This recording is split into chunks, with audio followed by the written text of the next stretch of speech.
Why should you join the Livingston County Republican Party? Why, you ask? Yeah, why?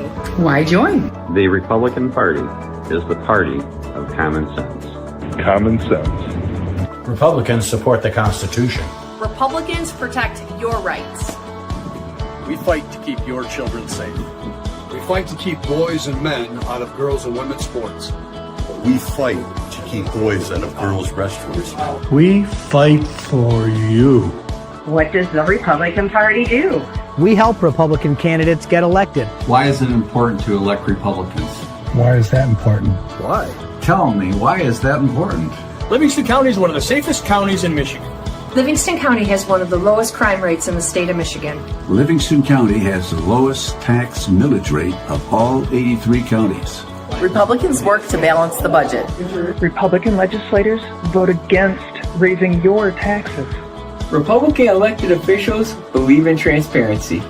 Republican clerks run elections with integrity. Republican trustees protect your rights.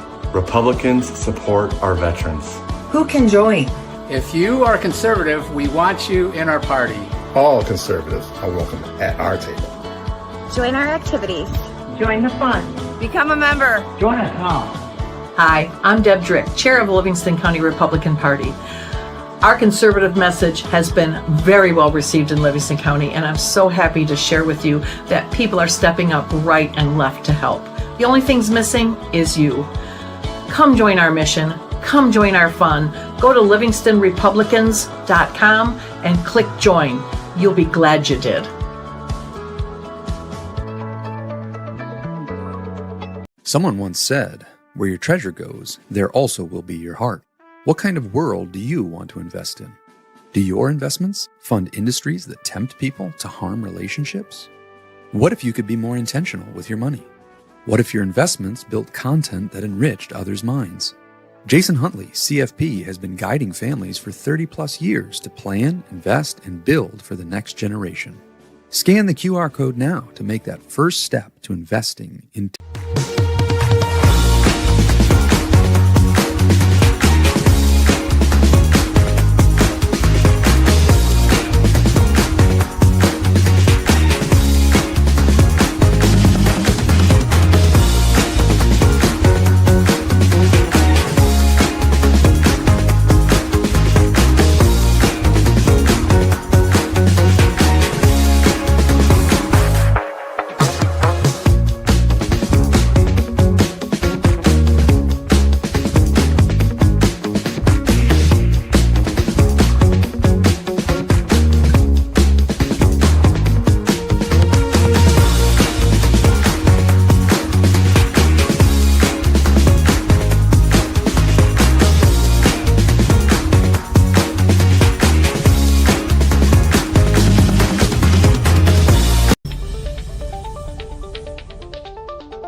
Good evening and happy Mardi Gras. Fat Tuesday today. We get I went to state committee last week and they gave away punchkis, so I stayed away from them today. I probably should have stayed away from them then too, but happy February 17th and to the Right Side podcast. And tonight's first guest is our Livingston County Undersheriff, Jason Pless. So welcome, Jason, to the Right Side, and we're glad you came. Thanks, Deb. I appreciate you inviting me. There, I'm going to kick you now. You looked at me. Yeah. That's our little joke. Yep. All right, so here we go. Greetings from Highland Park, Wayne County. Mark Ashley Price comes. He's my. It's about time you're back to normal, being my first guest again. Okay, well, let's talk about a different subject here. Chris Long said the last state committee meeting was pointless. There were some very silly individuals that were the committee. There were only four of themselves. Oh, I don't know that I would say that. It wasn't pointless, and I don't think they were necessarily silly. They have an issue that I think needed to be resolved. I just feel like they were trying to resolve the resolution was going to create a bigger problem than it would have resolved their issue, but it would have created a problem for everybody else. So they weren't being silly, but anyway, yes, happy Fat Tuesday to you, mister. So, okay. So, Jason is our undersheriff. But you're not new to the community. You're just new to that, or newish to that position. So, let's start by just first of all, give us like kind of your personal bio here. Where did you come from? Sure, absolutely. Again, thanks for having me tonight. Happy Fat Tuesday. It's almost like a national holiday with the Punchkis for police, but you know, we always take advantage of that. Sure. Just to let you know a little bit about me, currently the undersheriff of the Livingston County Sheriff's Office.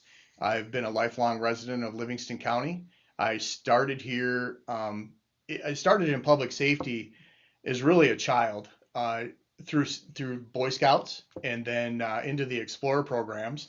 The first thing that I did as a Explorer was got involved in the Pinckney Police Department Explorers program. So at 12, 13 years old, I was riding around in a police car on Sunday afternoons with a reserve part-time police officer, you know, just kind of checking things out. Super curious, really interested in it. And then the Explorer post kind of disbanded, right? So after that happened, through the Explorers again, there was another opportunity locally. Again, a lifelong resident of Livingston County. Did all my schooling in Pinckney. After that Explorer program at the police department broke up for a lot of reasons. The fire department decided to start one in Putnam Township Fire Department. Nice. So I went after that. At about 14 years old, I got on the Putnam Township Fire Department as an Explorer, and I carried that into 18 years old, went through my basic fire training. And about 18 years old, I was thinking, okay, fire department's where it's at. This is what I want to do. And Chief Smith at the time was a Pinckney police chief, and I knew him pretty well. And we had a fatal accident on M36, and he came up to me. And again, I'm 18, 19 years old. I'm directing traffic. He says, Jason, you can direct traffic really good. Do you want to be a reserve on the Pinckney Police Department? So I said, okay, I'll check it out, Chief. So got onto the reserve program at Pinckney Police. Did that all through college until I graduated from the police academy in 91. Worked for a couple of years at Pinckney Police Department in a part-time capacity. And then I went to I finished up my degree at Michigan State University, did the police academy as my internship.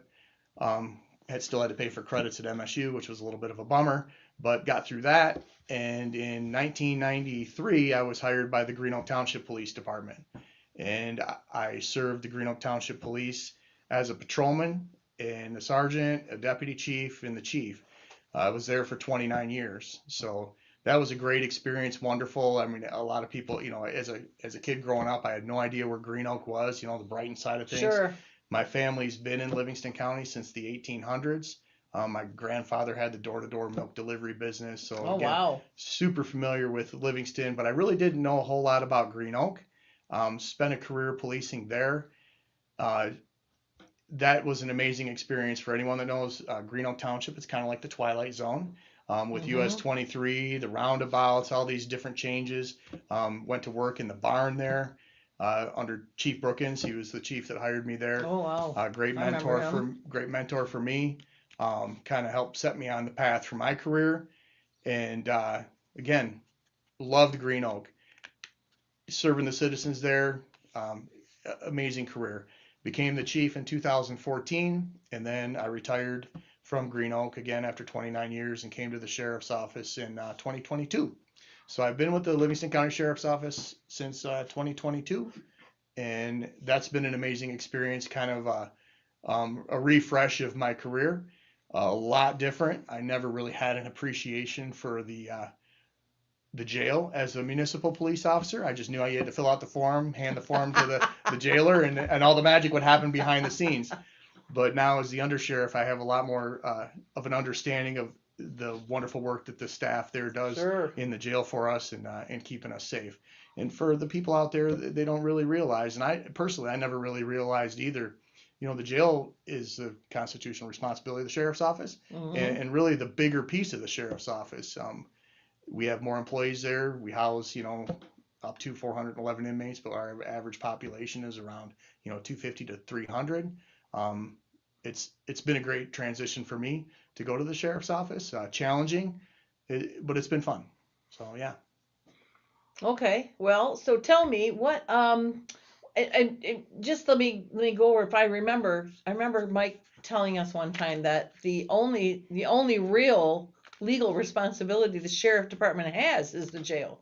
There is no responsibility to put deputies on the road or detectives or anything. I believe that is correct. You are absolutely correct, Deb. The sheriff does have the responsibility of housing the jail. The only other thing that we have a constitutional responsibility to do is recover the dead bodies from water too. So yeah, that's also falls on us. So fortunately, that's a very small part. And with technology today, it's a little bit easier to do with the sonar and the drones and the underwater tools that are brought to the table. It's a little bit quicker to not recover. Not a bunch of divers going down and feeling around in the dark. They still do it. Yeah, I know. God bless them. But I think they have like a head start with some technology. Well, good. Yeah. Okay, so explain to, every other place has a chief and a deputy chief, right? So here we have a sheriff and an undersheriff. What are the rules and that's just not something you hear all the time. So what does an undersheriff do? Or what do you do anyway? So, the sheriff is the executive of the sheriff's office, right? Mm-hmm. So he's the chief executive officer. My position is basically number 2. So almost like a vice president type circumstance. I am the feet and ears of the sheriff when he can't be in play. If he's on vacation or he has another detail that he's at or, training, what have you, then those responsibilities. And a lot of times we do things in conjunction. If he can make one event or there's a meeting that needs to be attended by the sheriff's office from the executive administration, we kind of split ways and cover that. So that's it. It's a great job. My responsibility as the undersheriff is really the administrative oversight for the field services division and the jail division, budget, policies, reviewing everything, kind of the final say before it goes off to the sheriff for, the approval. So yeah. Okay. It's busy.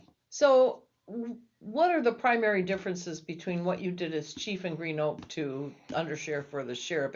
It's not the head guy, but the territory and the department is much, much bigger. So yeah, I'll tell you that, working in Livingston County, my entire career, I'm blessed. I mean, this is the best county in the world, I think, to work here and to play here and have my family here.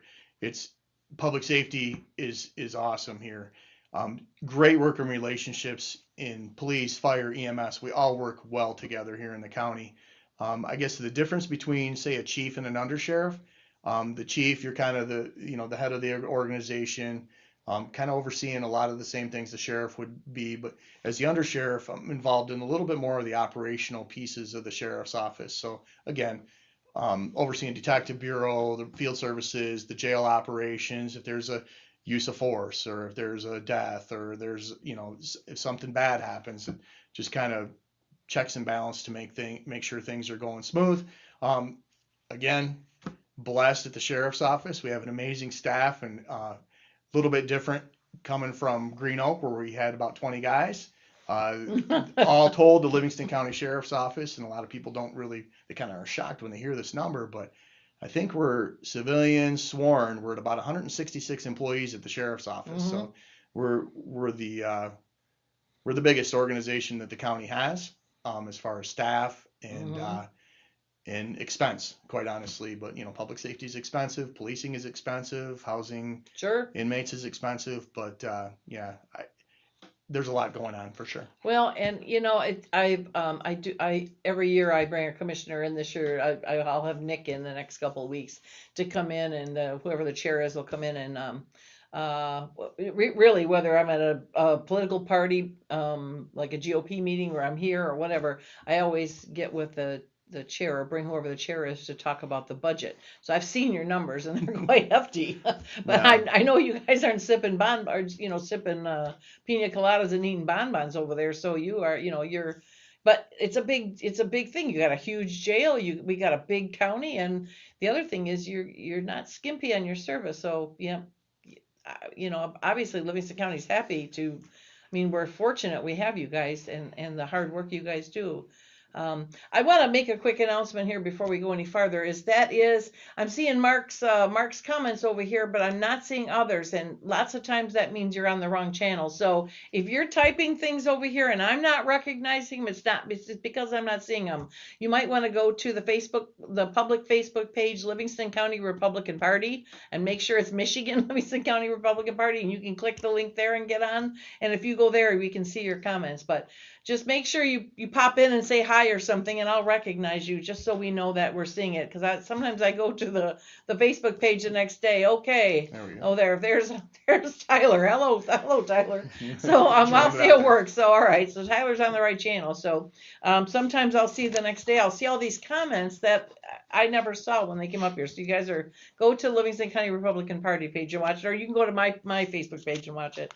And as long as it's public, we should be able to see it here. So, all right. So let's get down to the question I think is on everybody in Livingston County's mind. We all know. Oh, here we go. Before we go any farther, welcome from Aaron Curry. You come very well recommended from circles I have asked. That's important. Not to mention your background. Well qualifies you to serve well. What is your long-term plan for your career, and how long can we expect to have you serving? Well, that's good. Let's sort of tease up where I was headed. So let's kind of answer that specific one in a second. But we all know Sheriff Mike Murphy is running for Senate. He is unopposed in the Republican side of things. I cannot imagine any lunatic filing here between now and April. So, he's gonna have no primary, and then a predictable easy win in November. So at that point, he goes off on rides on his happy little senatorial horse, and you're then you are, the way I understand it, you are going to seek the temporary appointment to fill out the rest of his, fill out 2 more years till the next election. Is that correct? Yeah, Deb, I get this question a ton because I'll bet you do. what Sheriff Murphy is doing, and it's awesome that he's going to make that run for us and represent Livingston County and the surrounding areas too. That the district, he'll be amazing. The district is perfect for him, I think, and perfect candidate. Yeah, obviously I get the question a lot, like what's next? What's going to happen if Sheriff Murphy disappears? So if I'm fortunate enough to gain the appointment, I will finish out the remainder of the sheriff's 2 years. My intention is to then run for sheriff, take it term by term, right?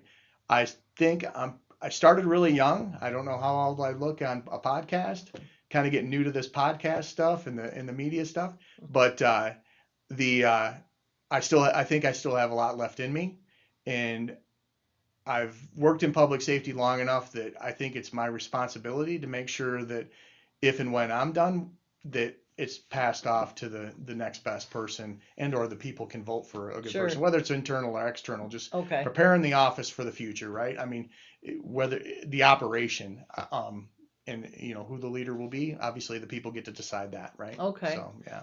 Well, so and I know this in when it comes to change and leadership I always say this when I used to teach Leadership Livingston. I would always say we all have our bag of tricks. We all have our little magic bag of tricks.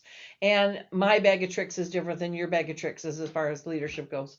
And we can go someplace and be a leader, and at some point we hit a ceiling. We've done everything. We've used every trick we have. And it could have taken us from here to here, but we're going to be here unless you get new fresh ideas that can kind of inch it up. But a new bag of tricks then can take it. Well, it can also take it down if it's, but if you can take it upwards. Tell me what your bag of tricks. Tell me where you might take, what areas can you grow the sheriff department, or can you develop the sheriff department, or what is a vision that you may have for the sheriff department that may enhance it a bit? Replacing Sheriff Murphy is a difficult task, right? Sure. He's done an amazing job for the community. Mm-hmm. He's out there. And I think one of the things that I feel is my responsibility to do is continue with a lot of the things that he's done, right? The community outreach, the being in the schools, the SROs, those are all amazing things. Obviously, I'd love to have 100 deputies out there working the road every day, but obviously we know there's budgetary constraints to that. but there are some things we're looking at. Even now, we're preparing for Okay. the future in my role here now. We're looking at, we just obviously super cool first sheriff's office in the state of Michigan accredited. To achieve accreditation, we just got reaccredited, first sheriff's office to get the reaccreditation. There aren't many that have done it. A lot of local PDs have done it, but not sheriff's offices. One of the things that is kind of on our radar downrange is the Michigan Sheriff's Association is going to develop an accreditation program for the jails. And really what accreditation does is just make sure that your policies, procedures, your workflows are all in line, so you're doing the best thing for your agency and your community, right? So Okay. you're just best practices really.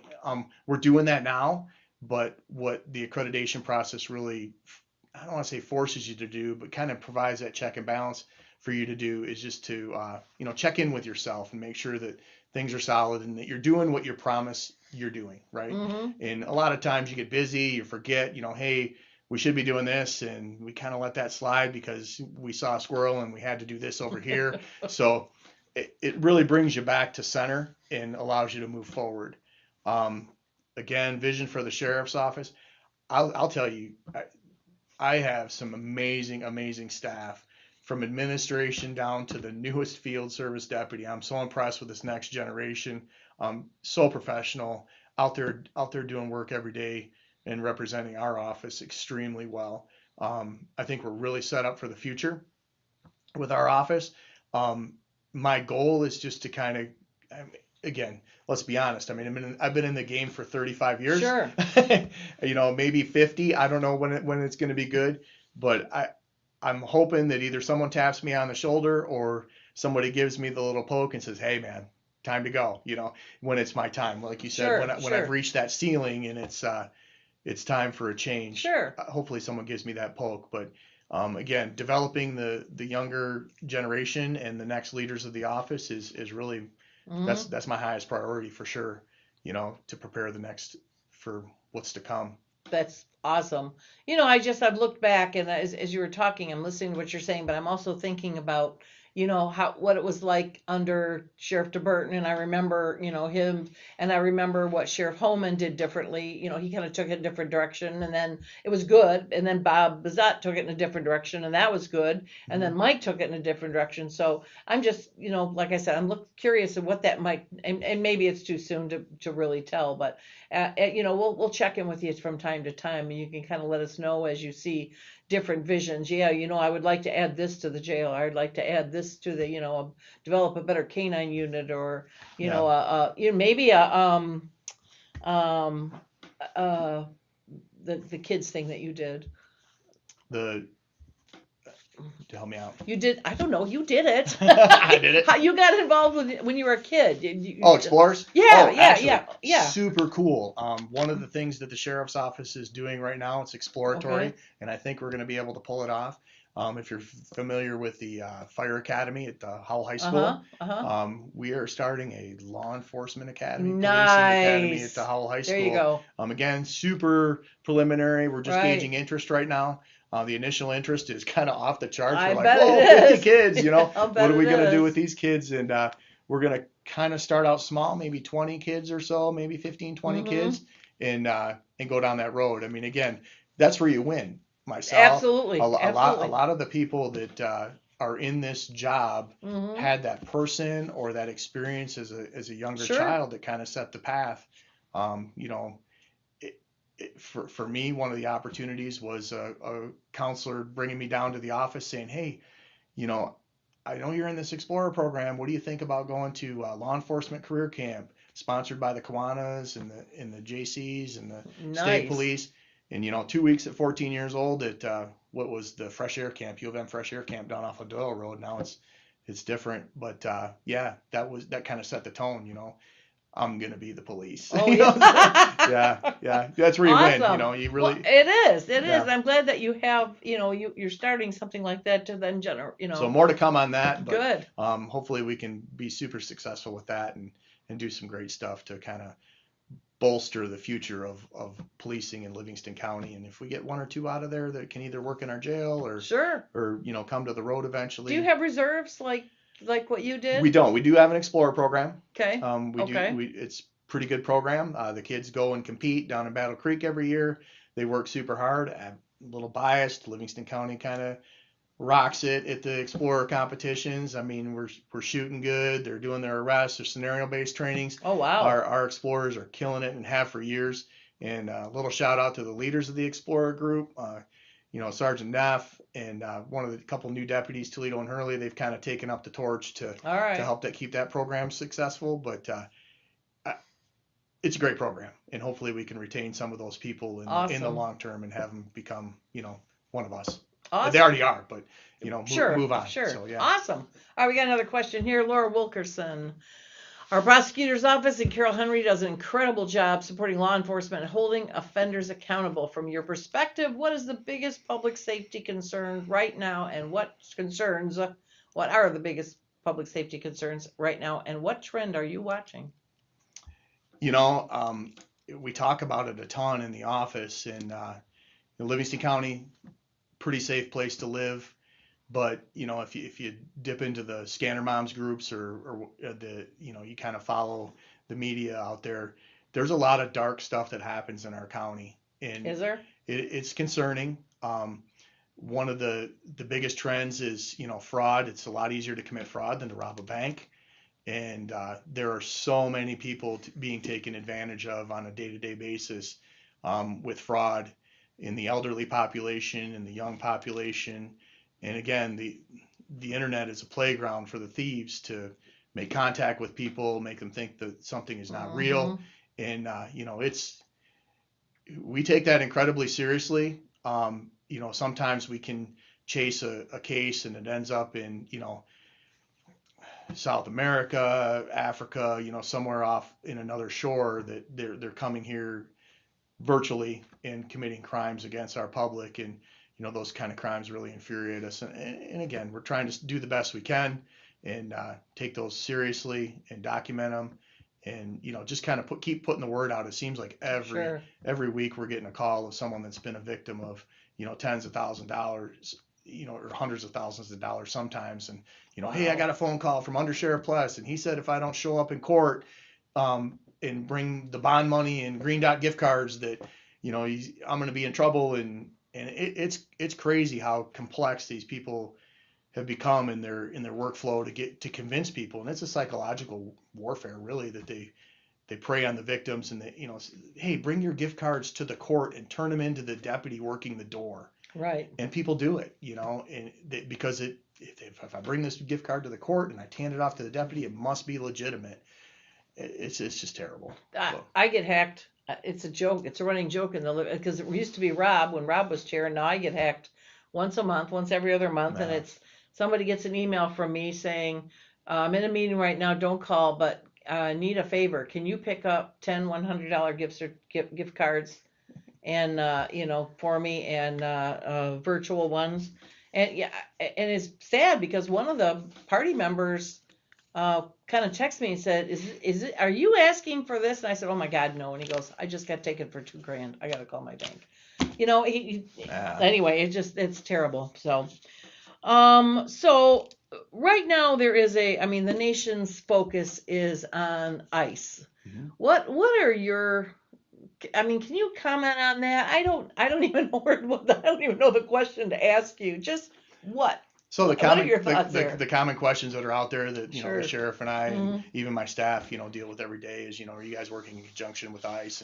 And again, we haven't signed any special agreement with ICE. We're just doing our job. Illegal is illegal, right?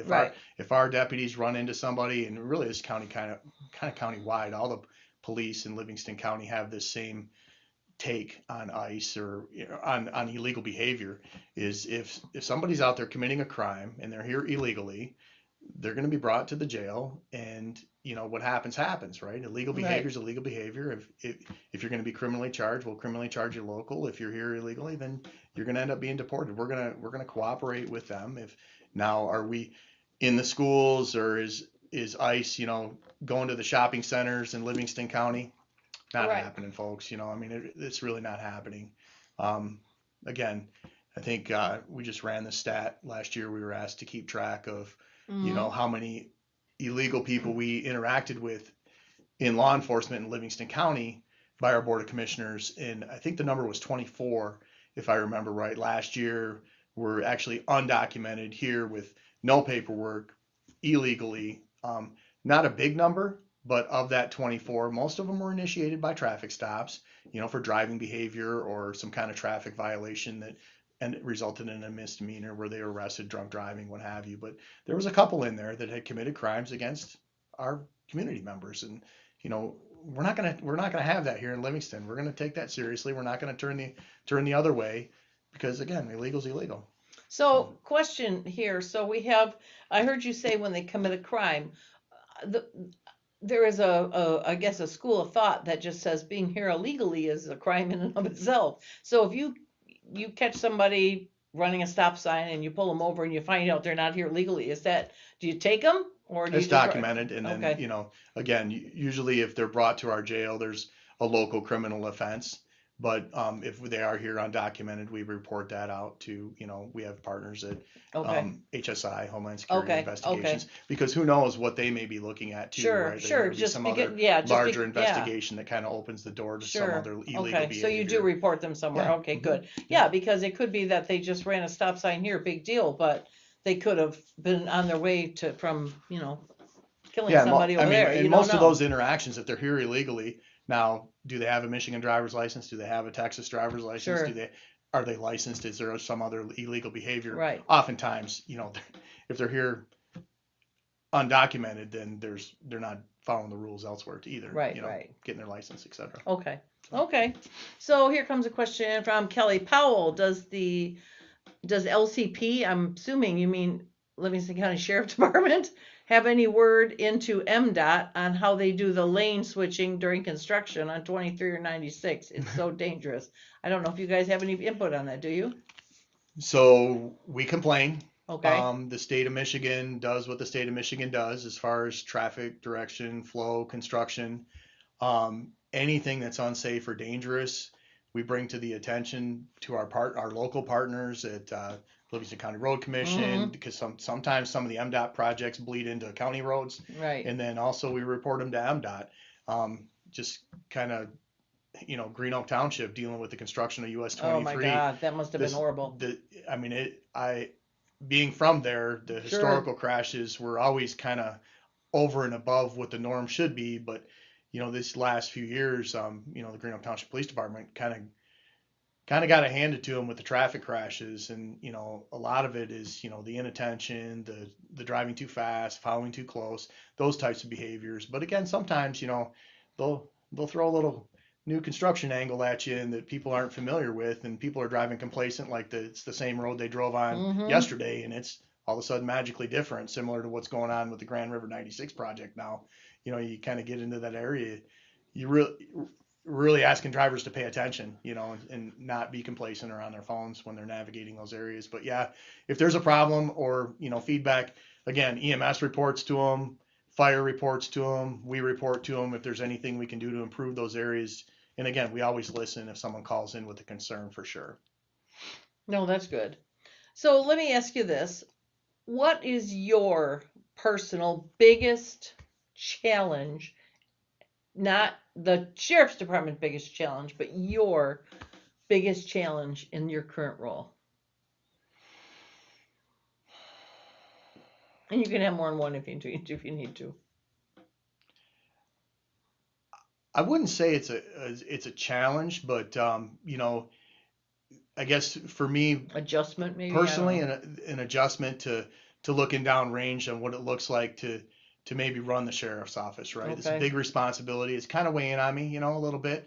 I Good. love the opportunity, but having a lot of conversations. My wife's on board with me. That's huge. Jessica, 30 years, I got to be on board with her, and she's supportive. My family's supportive, and that's huge. That's the personal challenge that's kind of facing me.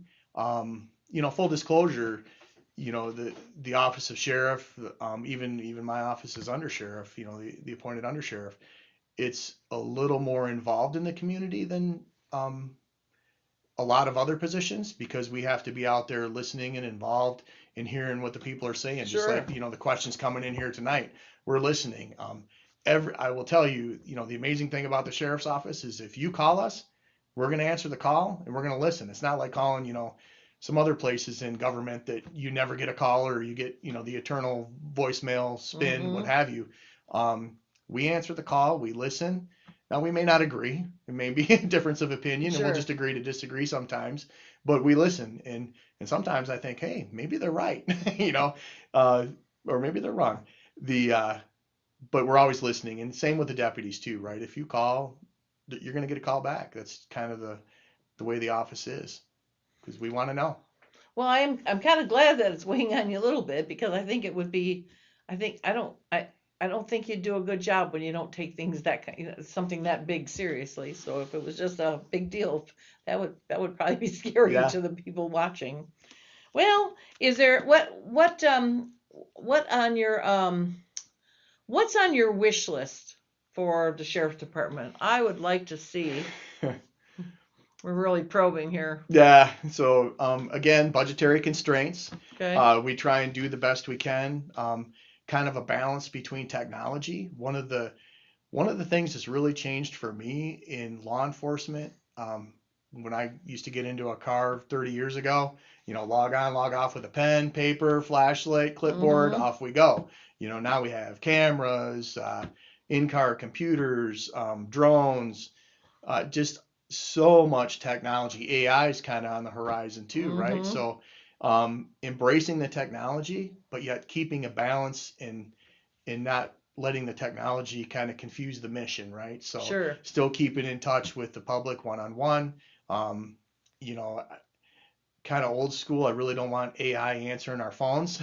I want to put you in touch with a human. Sure. And I really don't want a robot showing up at your house to take your report. But not that that's going to happen anytime soon. But technology is technology, and it is a little bit. Some of it's cost prohibitive. Some of the technologies is out there. A little bit frustrating with that, because you want to keep your staff current and the best tools in your workers' hands so they can do the job and kind of streamline things and be super productive. And some of the technology has made us a lot better. I mean, just think of the hours that are saved by like drone technology, right? Before, pounding the woods or looking for a bad guy or, going into a house with a team instead of sending a drone in. It's so much safer. You have to embrace technology, but again, it costs a lot of money. Yeah, it does. What so I saw actually my husband did an interview on WHMI regarding kind of the year end, and they were for the commission, and he was talking about kind of the stuff that everybody had done, that the commission had done, but he'd also talked about this year having a whole bunch of new radio towers and a bunch of equipment coming away. How is that going to affect the sheriff department? I'm assuming you know what I'm talking about. Yeah, so I was only kind of half listening. Yeah.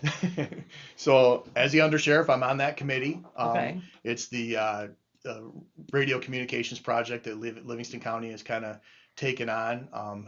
Historically, Livingston County has had one 800 megahertz radio tower in the county since 1996, when we went digital, if you will, onto the system. There's a lot of coverage issues, and it really boils down to public safety worker issues, safety issues with public safety and communication. So the county has decided to make it a priority to get this tower project done. I'm very thankful for that. The long term of it is over the next couple of years, we're going to develop a 5-site simulcast 800 megahertz system to improve public safety communications for all police, fire, EMS in the county. It's a huge lift. It's a multi-million-dollar project, but it's long overdue, and we're going to do it the right way so public safety is kept safe and can communicate. I heard that, and of course Jay's tagline to that, he was talking about it, and what I heard was the tagline saying, and we're doing all that without raising taxes. Right. Because we're Republicans. Right, okay. Absolutely. We do that. Well, Jennifer, Aaron said, I say this every time, but you folks are great public service to the community. Thank you. Thank you, Jennifer. Yes, thank you for that comment. So anything else you want us to know, or we should know, or any other exciting things on the horizon that might be good to watch? No, just, again, as always, our deputies are incredibly approachable. If you see them out and about, say hi, ask your questions, give us a shout if you need something. We're always here to serve you. I think, we just had a lot of training, came off a big training day today for field services, training our guys the best we can. And they're all rock stars. I mean, we are very well represented in the community, and the deputies are so professional out there and just doing great work every day. Awesome. Keeping safe. So got another question coming in. Roland, since there seems to be an increase in car pursuits across Livingston County, is the sheriff department looking to acquire a grapper? What's a grapper? So a grappler is something. Oh, that's what I thought it was a grappler. Yeah, okay. I think Livonia PD has one. It's not in the budget for a grappler. One of the things that a lot of people. Is that the thing that you shoot and it grabs onto something? It actually deploys from the front of a vehicle, almost like a push bumper that shoots out this thing that. If you see the Livonia video, it rips out the rear axle of their car, which, that's a win for police, but it stops the pursuit. Right. No, we've talked about it. There's some complexities with it. Again, with needing to, in a city, probably a good idea. In a county like ours, you'd have to have that on the road 24 hours a day, and probably have to have 6 or 7 grapplers out there running around. And then, the issue of catching up to the bad guy once the pursuit is initiated. Of course, it's always going to be the non-grappler car that initiates the pursuit. But again, we're pretty fortunate here, even though it plays out a lot on social media. I think last year about 30 pursuits. What a lot of people don't know is that our deputies are really good at terminating them for safety reasons. Before they get to a pursuit level, I think we terminated about 60% of our pursuits last year that were initiated. Wait, terminate might mean something different. Oh, for yeah. The rest of No, us. like terminate, like don't stop chasing them, just let them go, because the risk benefits kind of becomes a public safety danger. But usually when we're chasing the bad guys, it's for a really good reason. Like, some of our videos that you've seen out, guys are chucking guns out of the window, they've committed crimes. Mm-hmm. We're gonna chase you.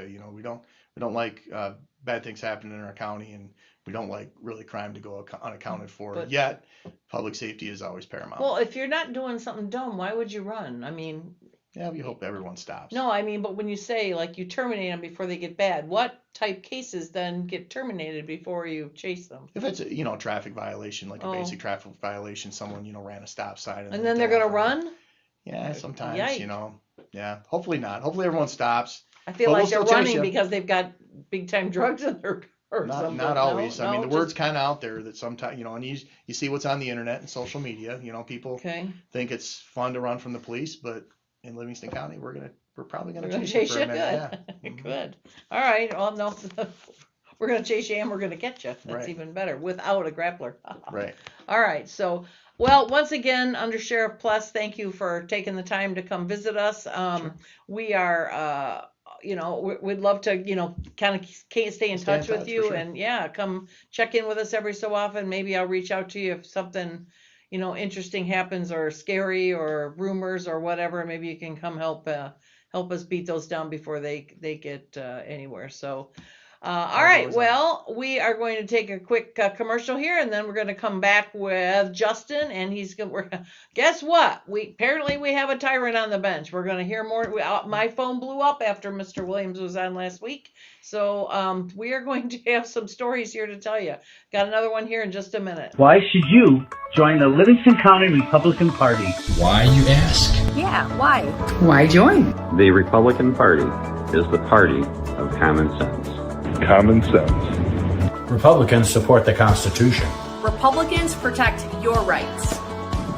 We fight to keep your children safe. We fight to keep boys and men out of girls' and women's sports. We fight to keep boys out of girls' restrooms. We fight for you. What does the Republican Party do? We help Republican candidates get elected. Why is it important to elect Republicans? Why is that important? Why? Tell me, why is that important? Livingston County is one of the safest counties in Michigan. Livingston County has one of the lowest crime rates in the state of Michigan. Livingston County has the lowest tax millage rate of all 83 counties. Republicans work to balance the budget. Republican legislators vote against raising your taxes. Republican elected officials believe in transparency. Republican clerks run elections with integrity. Republican trustees protect your rights. Republicans support our veterans. Who can join? If you are conservative, we want you in our party. All conservatives are welcome at our table. Join our activities. Join the fun. Become a member. Join us now. Hi, I'm Deb Drick, Chair of Livingston County Republican Party. Our conservative message has been very well received in Livingston County, and I'm so happy to share with you that people are stepping up right and left to help. The only thing's missing is you.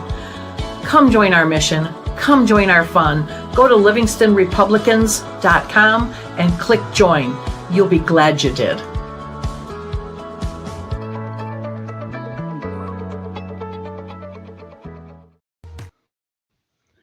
Yikes.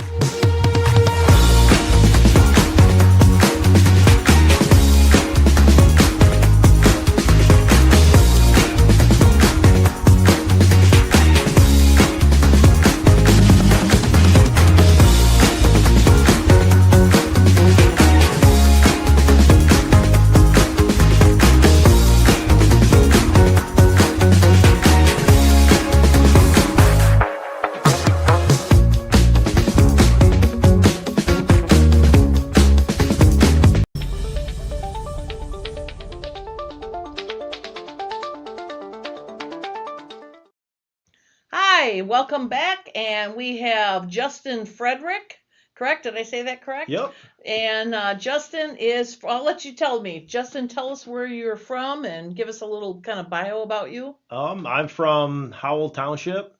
Lived here now 9 years. I think it's going on 9 years this summer. Okay.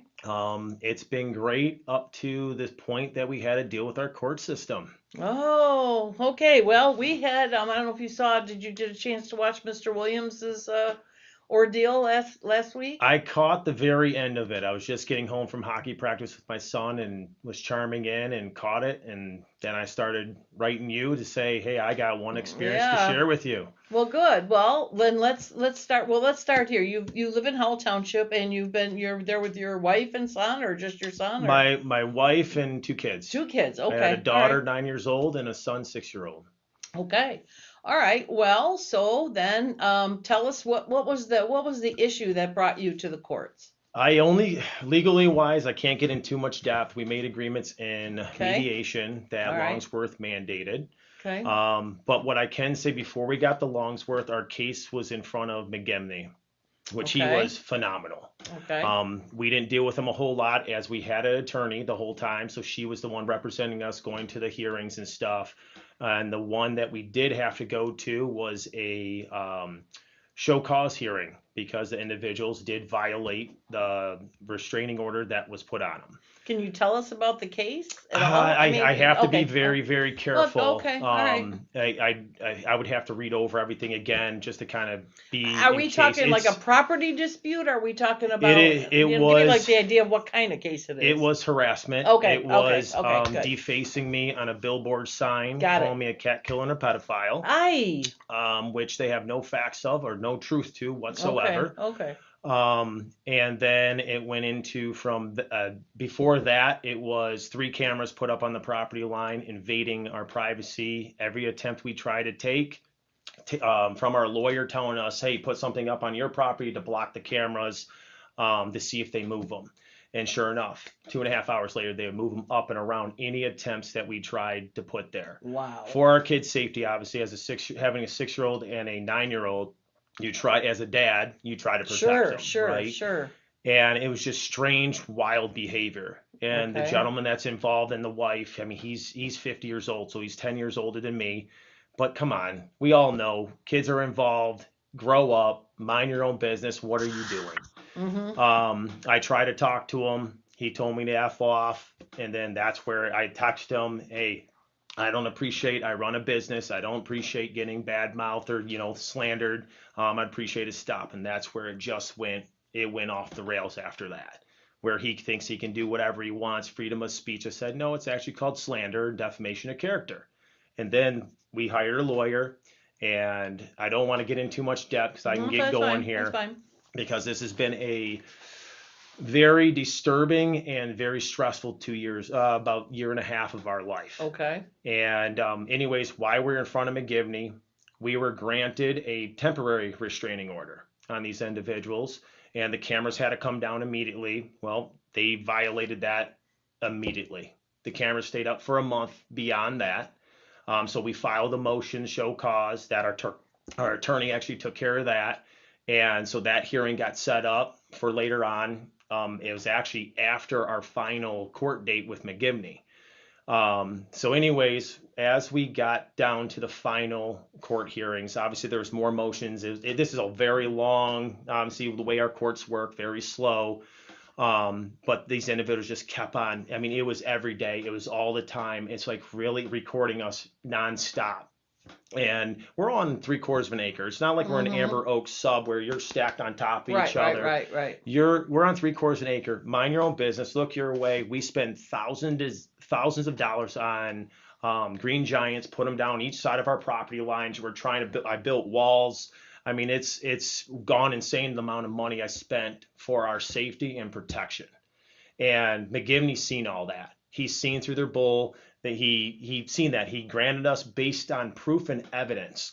Now, this is where the court system failed us, and I still aggravated and pissed to date because of it, but we're trying to move on with these new agreements and stuff we were forced to take by Longsworth and doing mediation. So the way it worked is our case actually ended because these individuals, an hour and a half before our final court hearing, they made a settlement agreement. We accepted it. That was to take on a permanent injunction and pay our lawyer fees of $6,500. We thought we were going to move on. We all going to get a fresh start and move on. It got worse. And so at that point, our lawyer was done. We thought our case was done. So then they started doing, things kind of settled down for a moment. And then it was right back to, I was getting tailgated on the road by this individual, getting flicked off. We had video of all this stuff when it went in front of Longsworth. And she didn't want to see none of it. She didn't care to see it. But so how we got in front of Longsworth, I don't want to skip out on that. So when we filed the show cause motions for the over 10 violations on the permanent injunction, our case got transferred because his caseload was too busy. So it got transferred to Longsworth. And at the same time that happened on social media, I was seeing all this stuff about Longsworth, her corruptness in the courtroom or whatever it was, her attitude, people that have restraining orders or have this, she's taken them away, even though people have the proof and evidence. And I'm like, wow, this sucks. So I'm writing our lawyer. Do we have to be worried about this? Because when we just spent $6,500, we thought the case was over, but they kept on violating. We're 9 months in to after our final hearing when they remember they made these agreements. This is what they offered that we accepted. Oh, so they came up with the offer. They came up with the offer an hour and a half before we were supposed to go to our final hearing. So we're like, okay, let's do this. Let's be done with it.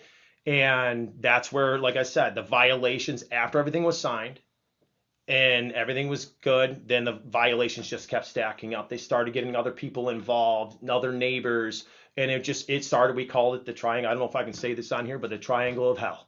Okay. And it was a nightmare. So now you have it on every angle of where you live, these people trying to get involved in other people's legal problems. So like I said, what adults get involved in other people's legal problems, especially if they were telling them the truth of what was happening, which, they weren't. Mm-hmm. And so anyway, so when our case, we went in to find out for these show cause motions, we found out, we're like, wait, why is the courtroom not open? It's 9:00 in the morning. Why is it not open? Well, we never got the alert or the notification that our case was transferred to Longsworth. And I panicked at that point. Yeah. Because we have a year's worth of case in front of McGivney, and he knew.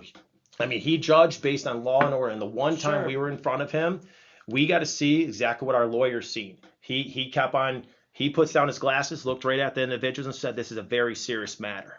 And I mean, he said it through the transcripts. We have the proof of everything. I hear that time and time again about him. I mean, he from what we heard and what our lawyer always told us. So the one time when he granted the temporary injunction and restraining order, we weren't there. Okay. So now that we're going in front of Longsworth, the way I work, I grew up with a learning disability, so I got to understand what was said, what happened at courtroom, so I know when I go in front of Longsworth, we got our story straight. Not just from our attorney, but from the actual transcripts. The transcripts from McGivney's mouth was, he asked our attorney, is there anything else you want to add to, to the case or anything? She says, no, Your Honor, everything that we submitted is more than significant.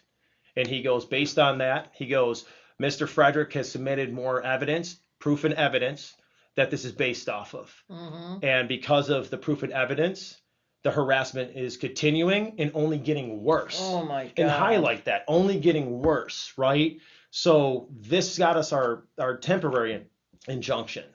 And then when it got settled, they offered that, take on the permanent injunction and pay our lawyer fees. Well, now fast forward, they violated all that stuff and kept violating. So we started filing motions to show cause for the violations. We went 9 months, I think it was, and no payment yet. No payment yet. And that's where we started. Okay, that's one violation right there. You didn't pay per your agreement that you agreed to McGivney. Well, now our case is in front of Longsworth. The first day we go in, it wasn't that bad of an experience. Right, you're going to her courthouse. You're nervous because you're reading all this stuff online about her. And I got my kids. My kids are my everything to protect them. And any dad or any mom should protect their kids with everything, right? And when you have people preying on your family and you have the proof to show it, and McGivney already ruled on this, and when you're going in front of another judge, you're nervous. And then you're reading all this negativity about what she's doing, what she's taking away. You're like, are we going to lose this restraining order that we deserve and we got fairly based off of proof and evidence? Well, that day was kind of and it sucked because our son, first hockey game I missed in my son's hockey. I'm a goalie coach on his team, so it's one of those things where I'm responsible for him and another kid. I missed their game because we had to go to this freaking hearing again when it was supposed to be over. And once we got done with that court date, all that is basically to set a show cause hearing. So we were there for maybe 15 minutes. And she was really nice. She asked us about, what team does he play for? Where is he playing? I go, okay, maybe she sees into this gimmick of what's going on. She read McGivney's notes, all this stuff. And that was the end of the niceness of her. So we dealt with her again. I dealt with her because another neighbor got involved in their issue and he was trying to get a PPO on me. And just randomly, no basis, no grounds. Our lawyer said the same thing. And it was just this stir up of they were trying to attack us. And I don't know if it's jealousy. I don't care. And I know I don't want to push you to talk to something that you don't understand, but we're lost at like what the original problem was. Like, why are they putting up? What were they hoping to find with cameras? Like that. To be honest, we don't know. We don't randomly decide. How did they harass you before the cameras? They were pissed off and bothered because I have security cameras on my home, but they're all in our right place. All my cameras were approved by 2 lawyers throughout our entire case. And they're just looking at your house. They're going right down into your property. Yep. Okay, all right. So they go right down into the corner. So the one that they didn't like was the one that watches our pool area, and it goes right down into the pool. And you can see on the camera, it's put all the way. Say this is the wall of my house. You can literally see the wall of my house because it's in the corner, and this part of the house goes out this way. Okay. And it goes right out to the corner. We proved that in court with McGivney. But it doesn't go onto their property. It shows their property way in the corner, faintly in the corner. Right, but they said when we did mediation, well, if you zoom in on the picture really good, you can see our whole backyard. Well, I said, why do you think I put a bunch of trees in? I don't want to see your backyard. I don't care what you guys are doing. I offered to show him my cameras. Again, he told me to F off. Well, if I can't talk to you, then I'm going to text you, and that's kind of where started it. Okay, because that's where I was lost. I was wondering what. So the cameras were then to I'm going to show you. What basically, I'm going to show you. But before that, he was going around telling people I poisoned his cat. Why? I don't know, because my family, we are completely organic. We live off kind of the earth and land, and Okay. my wife does not let any chemicals in the house whatsoever. I mean, Wow. right now she's trying new toothpaste and stuff to be better with our teeth and not be chemicals in it, you know, Oh and my stuff. God. So, Does she know my husband? but so it's just one of those things where you Okay. sit here and you're going, trust me, there were so many nights and days I lost a ton of sleep. If you could Sure. imagine, you're like, what is wrong with these people? And you're watching them do this. Like, we were literally physically outside after I put up all the trees on the property line and around the pool. And Okay. I was going to, now the pool's not up at that point.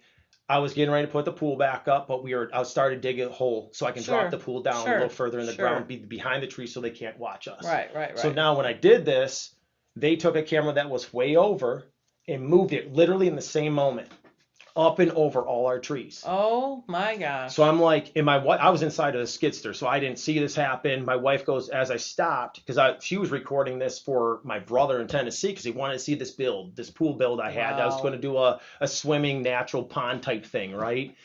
And that all got burst with Okay. $6,500 in lawyer fees and all that Now stuff. we got it. Okay, so I was really having trouble figuring out what the story was. Okay, back to Longsworth then. So that got us, that's the situation that got us in the court. Okay. And so when it got to Longsworth, and once I got in front of her with the other person that got involved in the situation that tried to get a PPO on me for no reason whatsoever, that was mainly because I put complaints on his home to the township. How do I get a PPO for putting complaints in like I'm allowed through the township? So anyways, he filed those. They tried to get Longsworth because our main case got moved to her. So they were trying to Okay. get a bad taste Sure. in Longsworth's Sure. mouth, say, look, he's this or he's that. And I said, how is this? So his PPO got denied originally with a hearing.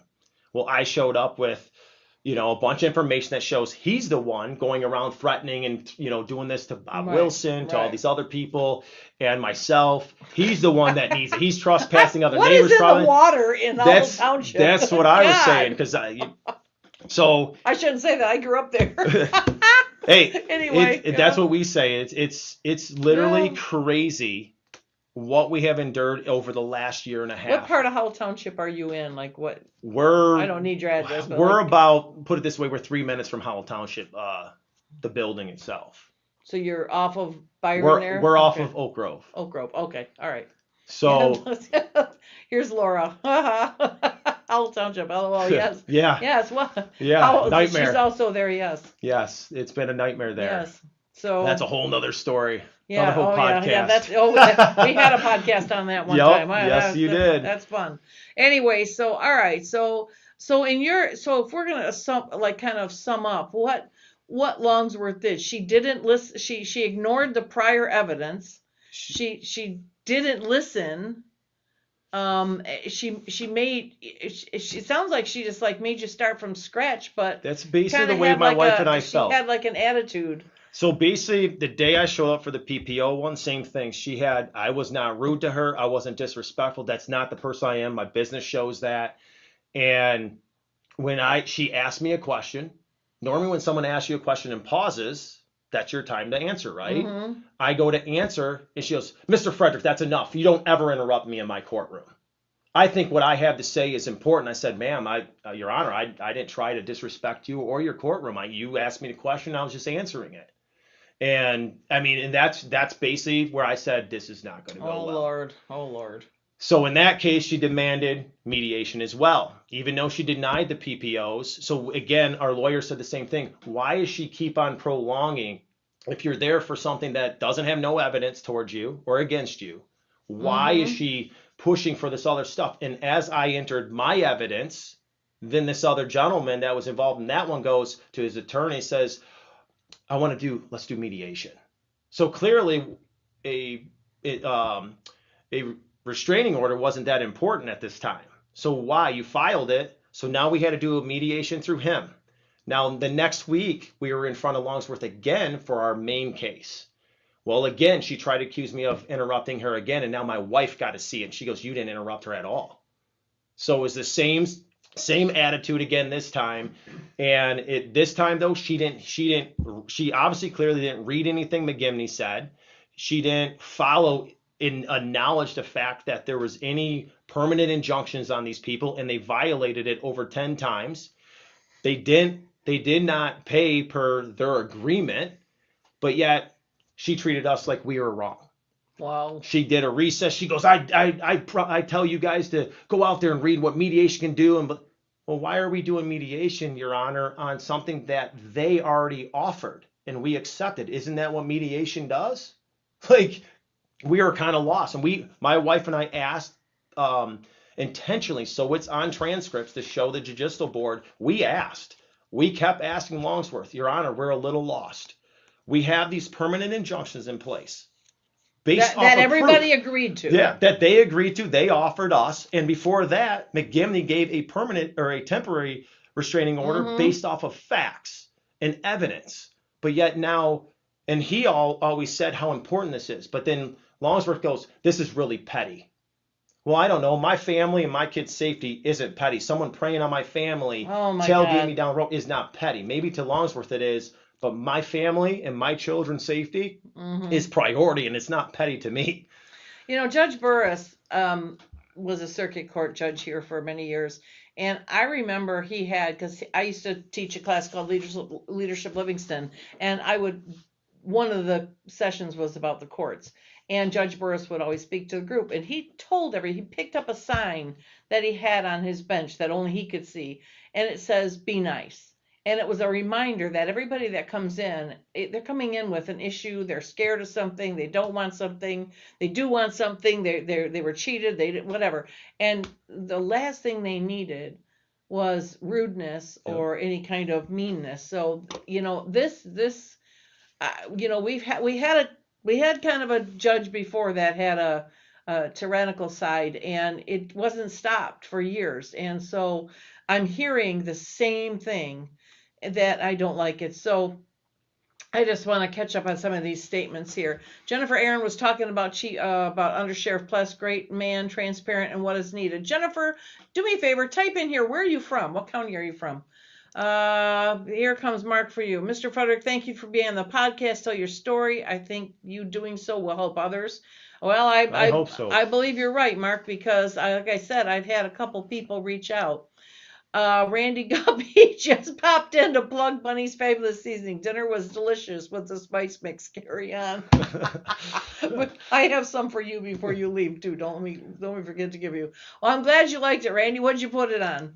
Okay, so actually, while we're talking about Bunny's Fabulous Seasoning, and before the show started, Jason Pless got here early, and he had come to a show that I had done, and he tasted the chili that I was selling, and he bought a packet of the chili mix, and he was telling me at the time he was going to enter it in the sheriff department cook-off. So he told me just a minute, he goes, by the way, I won first place with your chili. So, all right, there we go. Nice. So good. I'm glad you like it, Randy. All right, Mr. Frederick, please be active in the Livingston County GOP. We need great individuals like you in the party, plus you being great hands as Miss Deb is amazing. Okay, thank you, Mark. Yes, Justin is absolutely welcome. Howdy, Livingston. Love Kalamazoo. Hi, Jason. How are you? And then we have Laura laughing about Howell Township. Okay, we're caught up now. All right. So what? Wow. So do you have more in front of her? Are you still in the middle of this case? Or? Well, like I said, she mandated mediation when we didn't understand what mediation was going to get out of it. And as we already had an agreement between the two parties. Especially designed by them that you just accepted. That's exactly. Amazing. You offered this, we accepted it, and now we're doing it all over again, spending more money, but yet they keep saying Did you have a lawyer with you when you're arguing this stuff? Or were you by yourselves? We, unfortunately, we were representing ourselves through what we thought was the motion to show cause, because like our attorney said, try to save your money at this point because you're in front of McGivney. He knows this case. And then when it got transferred, she was so booked up, there's no way to get her back in the loop. The day that we were going to do the mediation, we were trying to get her back in so we didn't lose everything, which we pretty much did. You mean her meaning the judge or her meaning our attorney? Who's your attorney? I don't know if I should say or all not, right. since That's I don't well, have it's her public. permission. It's public record. Yeah. FYI, so it. I get that without Anyway, permission. I just want to we respect don't need that. we don't need to do that. Okay. All right. Well, anyway, so are you going back to an attorney? Are you sticking this by yourself? Well, or? we're I am still hearing. talking. I'm hearing she's like that whether you have an attorney or not. So Yeah. Well, I'm wondering, because I mean, my husband's been an attorney here for 50 years. I don't know. I just don't get where these attorneys are allowing this to happen. That's what I don't understand, because after mediation, we have talked to, and just before mediation, we have talked to plenty of attorneys just in conversation, right, about the scenario. And every attorney says the same thing. When their case or a case is in front of Longsworth, they don't know what judge they're going to get. And they say she has 3 personalities. And I think I just said them. You have the kind, the first day we were there, she's asked about our son's hockey, where's he play, all this, and then dismiss and set our date. And you think, okay, she's all right. Then you show up for those other ones and she's disrespectful. She treats you like you're the problem, even though that sounded the familiar. evidence isn't pointed towards me, it's pointed towards the others. And everybody says the same thing. All attorneys say the same thing about her. So that's what I said. And we were so nervous, I didn't want to go back in front of her. So when we did mediation, we did everything in our power to make sure we didn't go back. And we gave up our original restraining order. We made a new one, but we actually took one on too, just to show we're not afraid, we're not doing nothing wrong. So we took up the same restraining order, no more pictures of each other, no more of this, unless it's an actual true violation of the restraining order. Guess what? What? They're taking pictures of our backyard already against the my restraining order. God. So right now, my 9-year-old daughter was letting our dog out the other morning before school. She goes, Dad, came in the garage because I was in the garage already. She goes, Dad, the guy next door is in the middle of his yard taking a picture of our backyard. Remind you, I built with my trees, there's a big wall. And then their shed way over here, there's only a 4-foot gap. And he went all the way out to his yard to fit in that 4-foot gap to say we're in violation of our new agreement because our daybed swing, that, remind you, has been structural in the ground for 6 years, is facing towards their property. Remind you, it's way over on the other side, and it was in the middle of January. So, and they actually in this agreement said that they're going to have a tarp that goes from their shed all the way to their house. And we let them take that down for the winter because they didn't want to go outside in the cold. So my kindness backfired, and now they're using that because of what Longsworth did to us. She basically forced us to do this. And if it showed up there with no agreement, I can only imagine what she would have done. So we felt there was no other way. And I almost felt like in mediation, because we were so easy and not necessarily easy to work with, but we were willing to compromise. We just want this nightmare to be over with. And these individuals, they're in there crying, I suppose. And she said in the other room, they don't have this, they don't have that. But then yet he's out in the middle of his yard again, videoing our yard. Are you able to get a picture of him videoing? I could if I would if we can, but it's one of those things where we're getting told by Judge Longsworth this is petty. Well, I'm keep getting stalked and preyed upon, so I don't understand how this is petty. I want to be left alone, and my property shows that. Sure. By the trees we added, by the walls I have built, by all this stuff. And like I said, if we end up in front of her again because they violate or whatever, I'm pretty sure because I'm on this podcast, she'd probably punish us. And that's sad that I have to say that. No, you should never have to worry about that. To worry about that. But the way she operated in her courtroom, the last few times we were in front of her, I don't believe she cares about the law itself. As she said, our situation is petty. I don't know. My kid's safety, Your Honor, is pretty serious deal. Well, it's like it's like Judge Bursch used to say that it can feel petty to a judge, but it's not. Everybody that comes in, that stuff's very important to them. Yeah. What is Lucas Harvey just decided to type in 67? I'm not sure what that's supposed to mean.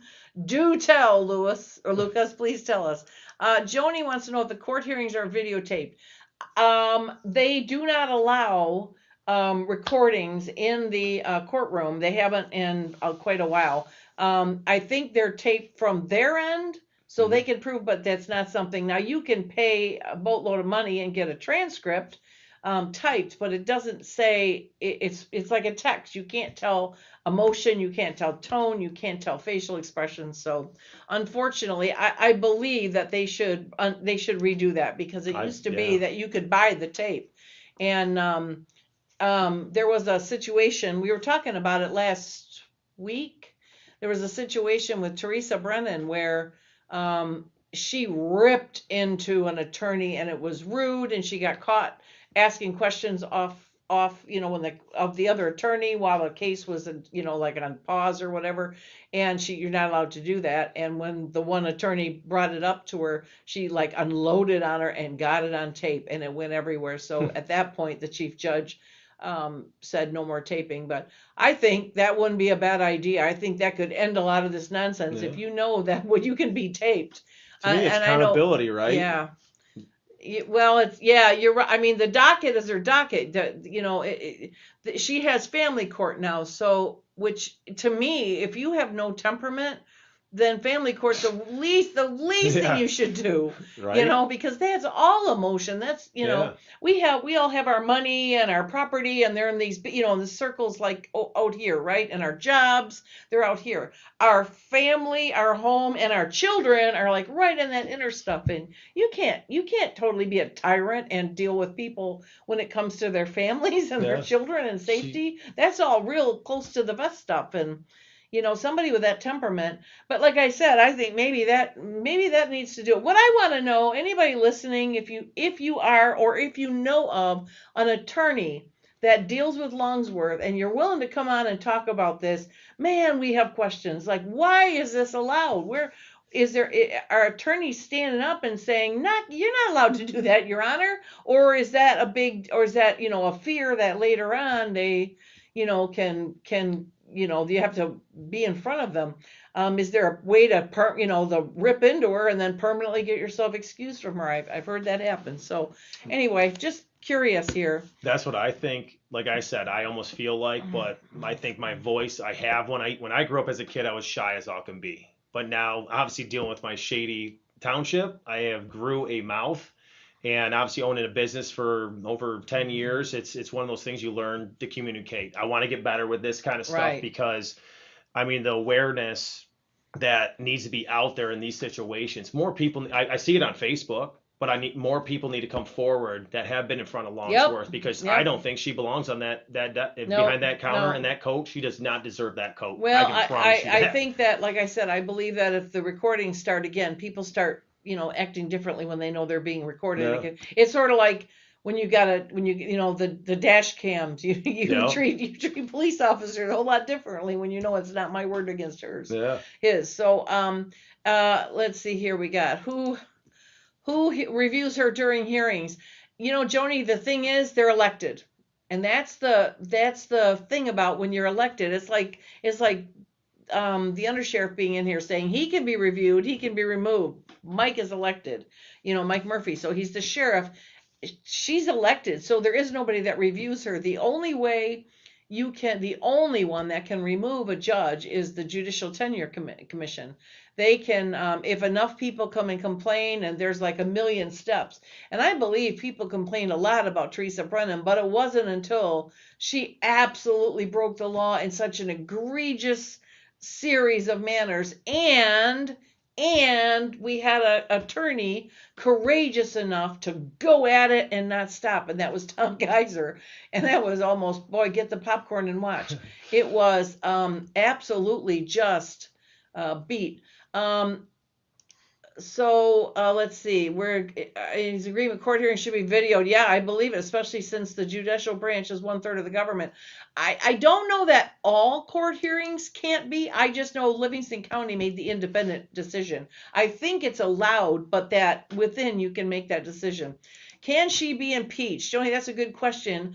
It's not impeached, it is recalled, and I believe she could, but a judicial candidate is countywide, so the number of signatures would have to be outrageous, and you can't in the first year and you can't in the last year. Now she's already had her first year, so could a recall be started? Yeah, I think it could. And I think if something like this gets out there, but you have to have quite the message. You remember our formula for change we've talked about.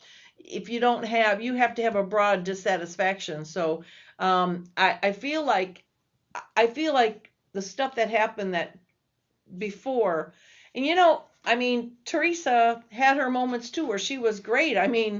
She was always, Jay used to say she was always very, very polite to him.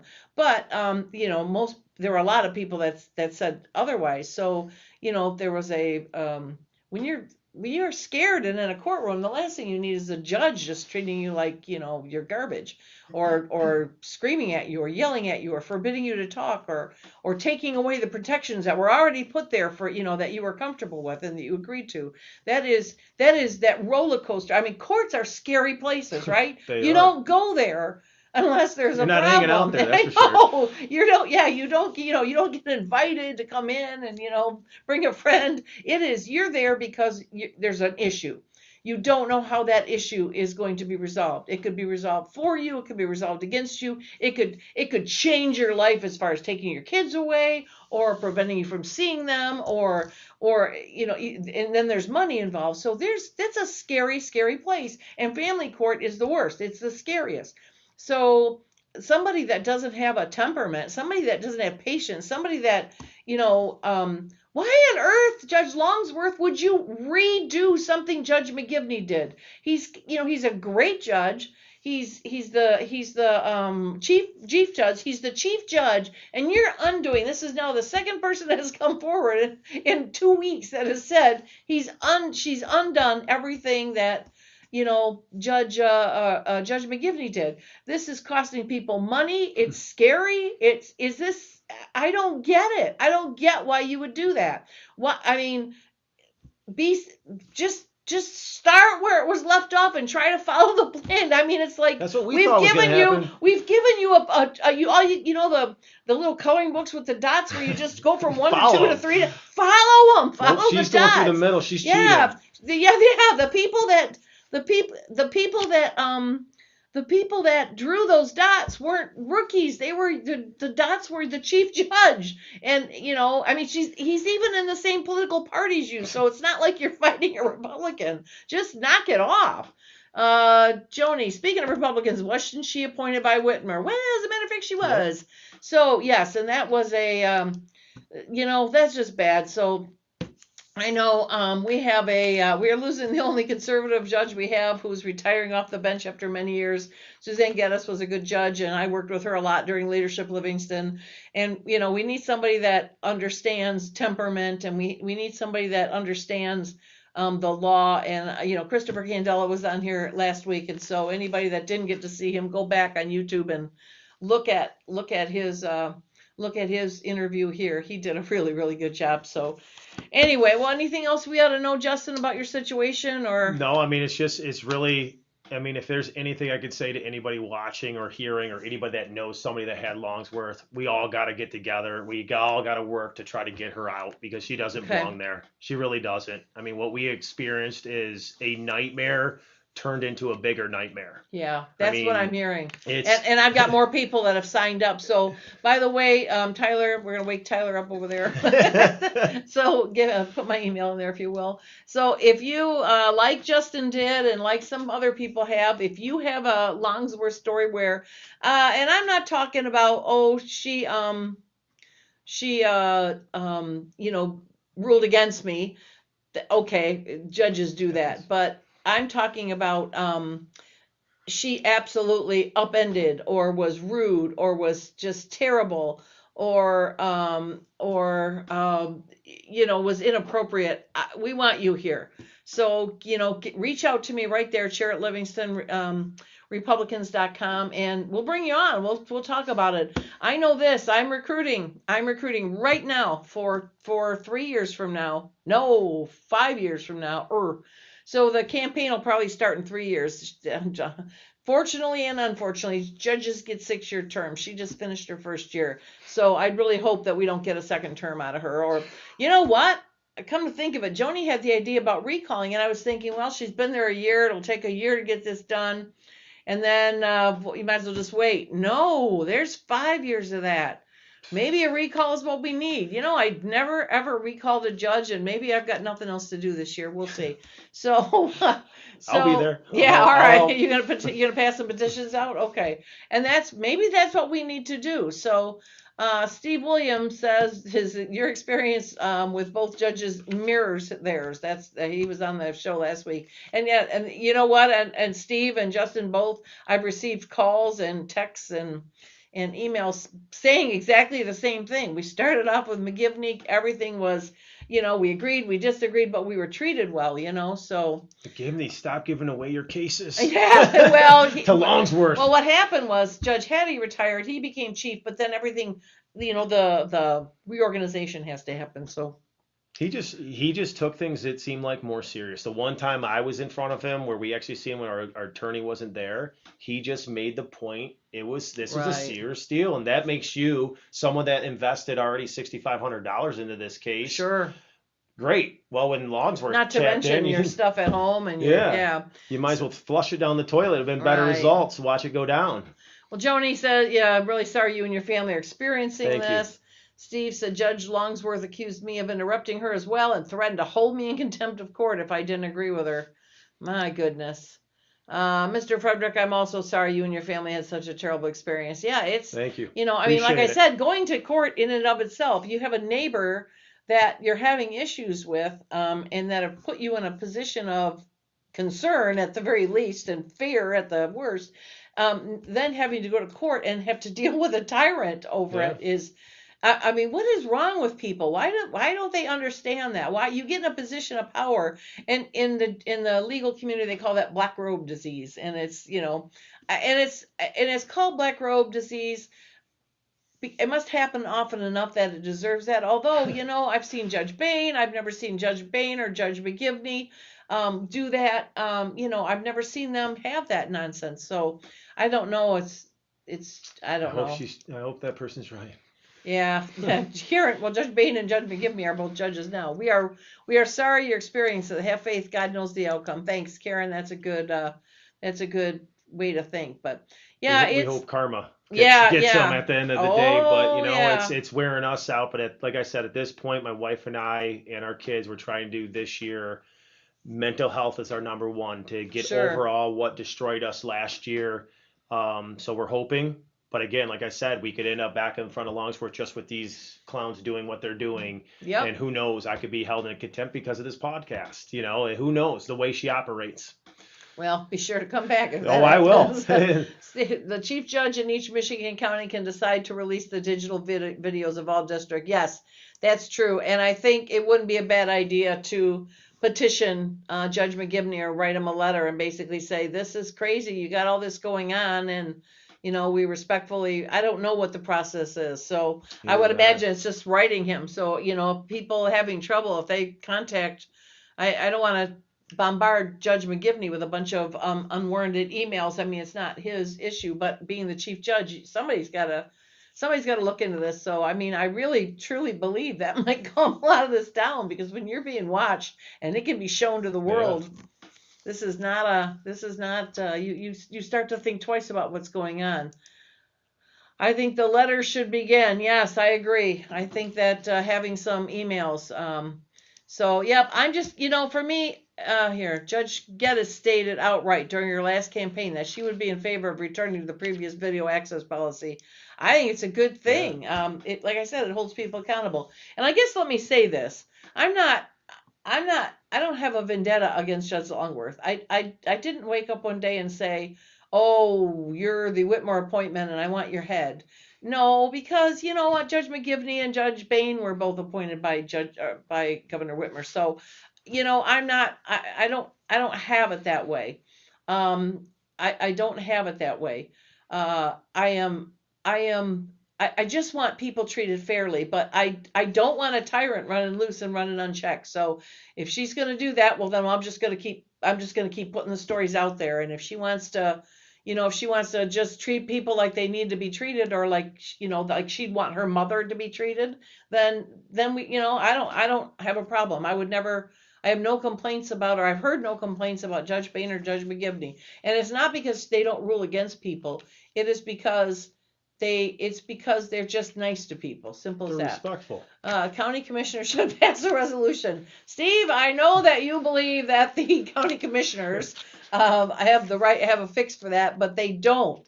I think if they haven't explained to you, it's like this: the commissioners have a right to choose the overall budget.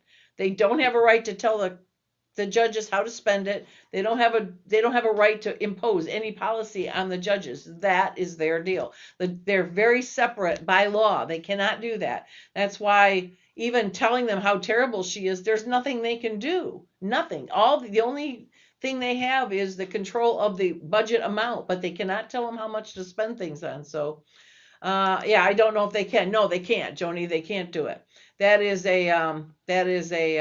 totally up to the judge. But I think Judge McGivney's reasonable enough that I think, he might do it just by people talking to him.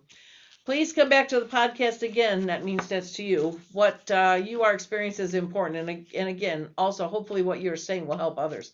I hope so too, Mark, really because I'm feeling like there's more. So I'm looking for anybody else that's having these kind of issues where it's just over the top inappropriate. And also I want an attorney on here that's either dealt with her or can explain why these things are happening or what happens or what are people's recourses. I know you can't give legal advice, but you can tell people what their options are. That would be great. So if there's an attorney out there that wants to come on and talk, boy, oh boy, we would love to have you. So, well, Justin, once again, thanks for being on here. You just, Steve, we know you disagree, but disagreeing doesn't mean it's wrong, okay? We're all right here. We've all looked into this. That's how it works. They cannot make this happen, but I don't think they need to. Let's put our energy to the place that can fix the problem instead of wasting energy where it can't. So anyway, I'm looking forward to kind of, working through this and hopefully getting people just treated right. This is just not right. That people are, like I said, going to court is scary. And the last thing you need is some tyrant terrorizing you while you're there already scared. So anyway, so Justin, please keep us informed on that. And we're going to be right back. I got some announcements to make and a couple of things to chat about. So thank you all for your support, by the way, as well. Yeah. Well, we're here for you. So let us know what happens. Okay. Good luck to you. Why should you join the Livingston County Republican Party? Why, you ask? Yeah, why? Why join? The Republican Party is the party of common sense. Common sense. Republicans support the Constitution.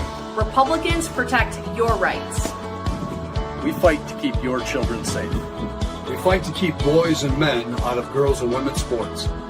We fight to keep boys out of girls' restrooms. We fight for you. What does the Republican Party do? We help Republican candidates get elected. Why is it important to elect Republicans? Why is that important? Why? Tell me, why is that important? Livingston County is one of the safest counties in Michigan. Livingston County has one of the lowest crime rates in the state of Michigan. Livingston County has the lowest tax millage rate of all 83 counties. Republicans work to balance the budget. Republican legislators vote against raising your taxes. Republican elected officials believe in transparency. Republican clerks run elections with integrity. Republican trustees protect your rights. Republicans support our veterans. Who can join? If you are conservative, we want you in our party. All conservatives are welcome at our table. Join our activities. Join the fun. Become a member. Join us now. Hi, I'm Someone once said, where your treasure goes, there also will be your heart. What kind of world do you want to invest in? Do your investments fund industries that tempt people to harm relationships? What if you could be more intentional with your money? What if your investments built content that enriched others' minds? Jason Huntley, CFP, has been guiding families for 30 plus years to plan, invest, and build for the next generation. Scan the QR code now to make that first step to investing intentional.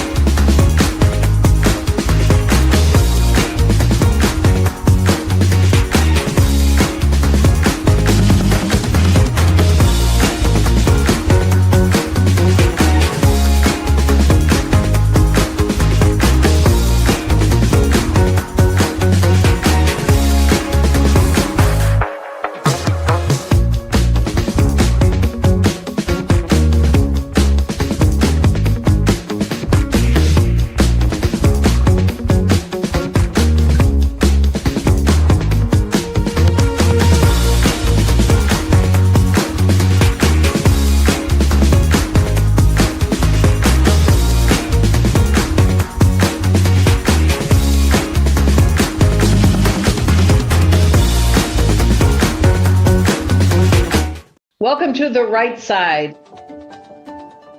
And with me now is the brand new 7th District Chair, District 3, Livingston County Commissioner, Frank Sample. So welcome, Frank. You're very active in the American Legion. Correct. You're very active in the VFW. This ideology is very damaging to the students who are told if you get this surgery and make do the social transition, the medical transition, then you'll be happy and all your problems will Yes, solve. Learned so much. I'll bet. That's some institutional knowledge right there. And we have, as a special guest, as I said earlier, we have Kevin Rinke with us. Welcome, Kevin. Thanks for joining us tonight. Thank you for having me. Go Boge. Thanks, Kelly. There are no shortage of them. We love meeting new people. Right, yes. It's in good shape, so that's good news.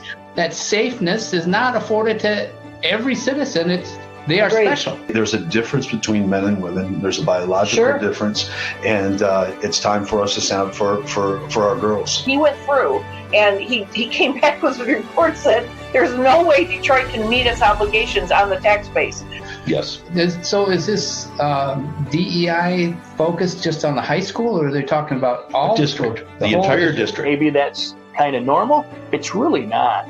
There tends to be little fiefdoms with different police agencies and police versus fire and fire versus EMS and blah blah blah. That's not the case here. So Livingston County is very fortunate. Hey, not too long ago, in many of our lifetimes, Detroit was the 3rd largest city in America. Oh yeah, 3.2 million citizens. It's been a great experience. I mean, I have no regrets about moving here. There's an old saying that the road will get you elected, the jail will get you unelected. So, I'll give you an idea. You have to have a reason to change for change to be enacted.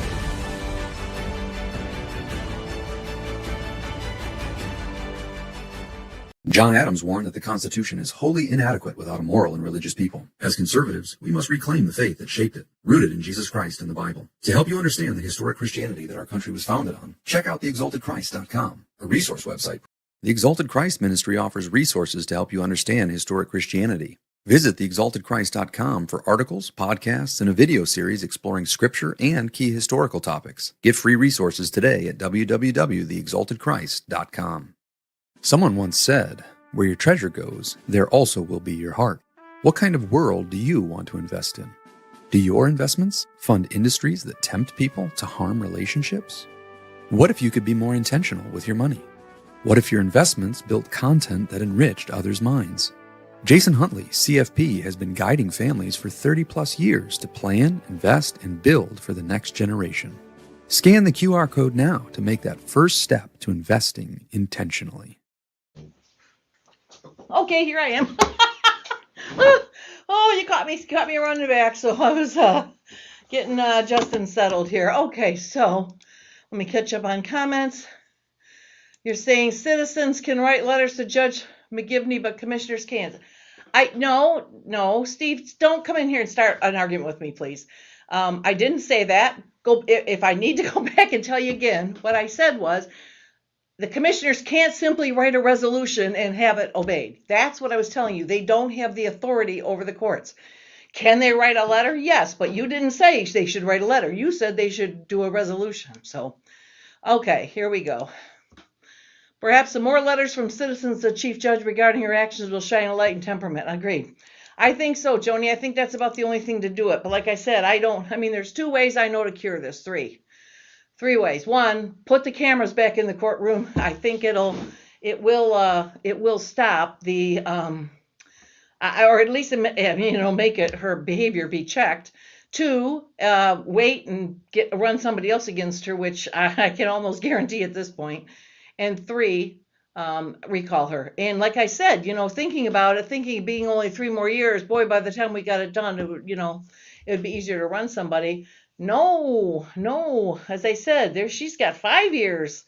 So maybe a recall is in order. I have to look at I have to look that up. So let me get somebody let me look it up, the rules to recalling a judge, which are different. I don't even know if you can. I suppose you can because she's elected. So anyway, let's look into that. So we'll find out. So wanted to Okay, some updates. Tomorrow, just to remember, as a reminder, tomorrow we have from 6 to 8 p.m. we have candidate Doug Lloyd. We have, Attorney General candidate Doug Lloyd.